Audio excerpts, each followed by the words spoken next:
September the 24th, 1945. When Lady Bradshaw summons you, you go.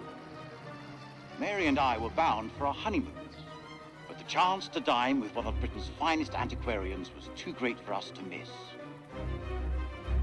When we met, Bradshaw wore a brooch that caught Mary's eye. A Sumerian relic recovered from a dig site in the Hashemite kingdom of Iraq.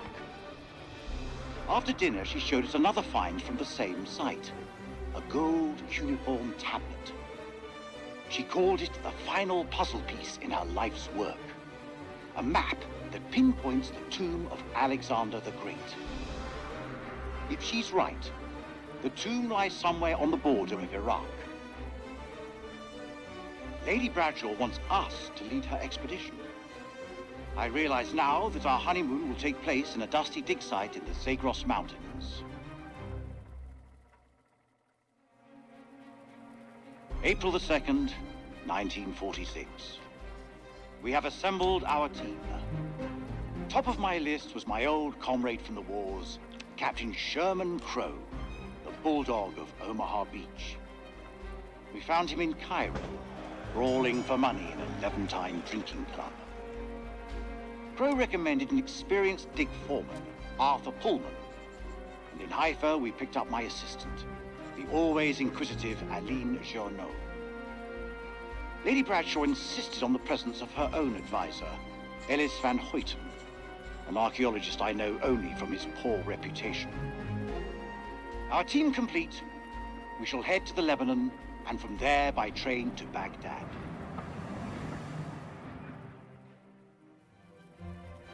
October the 21st, 1946. Crow was the first to break into the tomb, an honor he shared with Bessie, that damned machine gun of his. It was a beast of a weapon, but it seemed to comfort the fellaheen doing the digging. This place has lain undisturbed for centuries. It is not the tomb of Alexander the Great, but a temple of an even older god king, the Akkadian despot, Naram Sin. We have been mistaken, but Lady Bradshaw still declares it a find for the ages, a discovery that will write our names in the annals of history. Looking out at this sceptred hall, I have no reason to doubt her.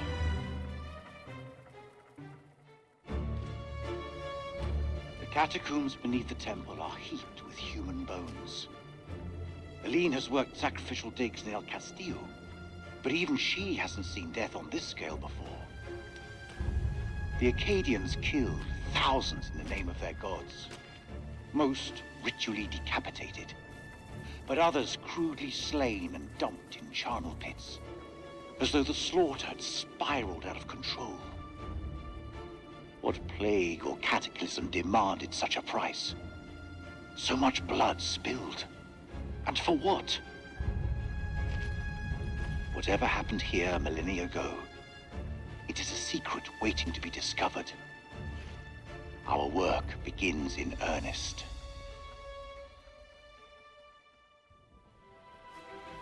December 7th, 1946. Our finds have been so spectacular, I couldn't resist breaking out the champagne. As I entered the survey tent to pour a glass for Mary, I realized something was awry. She'd found Bradshaw's crate of dynamite. I tried to calm her, but she worked up a full head of steam, sounding off about the risks of using explosives at a dig site. Bring the roof down. She was right, of course. I feel terrible for hiding it from her. Just then, Crow arrived and picked up the dynamite. When Mary ordered him to put it down, he looked her boldly in the eye and said they'd found something below.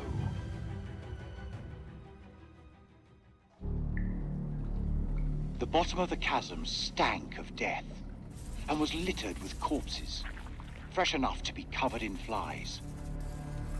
Crow thinks that local bandits must have tossed their victims down here after robbing them. I pity those hapless wanderers. The fear they must have felt as they tumbled to their doom. But this was not what he wanted to show us.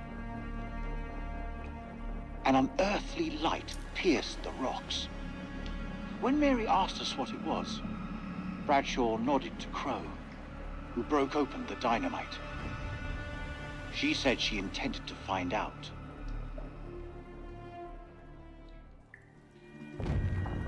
Blowing a hole through the rock face, we found a gateway to a strange world below. A phosphorescence emanated from beneath, casting its eldritch light over us all. Lady Bradshaw was insistent that we descend further. Perhaps Mary is right, and Bradshaw is becoming reckless and uncontrollable. But I can't stop thinking about what's down there.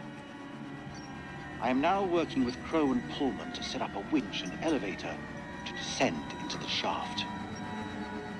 What mysteries lie below, I wonder, undisturbed by the world above.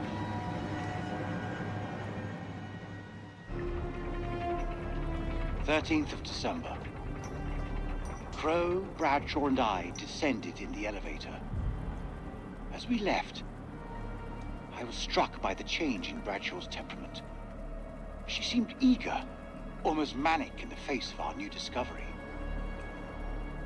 When we reached the bottom, Crow could not prevent himself from letting loose an oath. There before us, set in a dizzying vault, lay a city. It was loathsome, colossal, and sleeping. A great carcass built in some ancient age before men. Overcome with awe, I fell to my knees.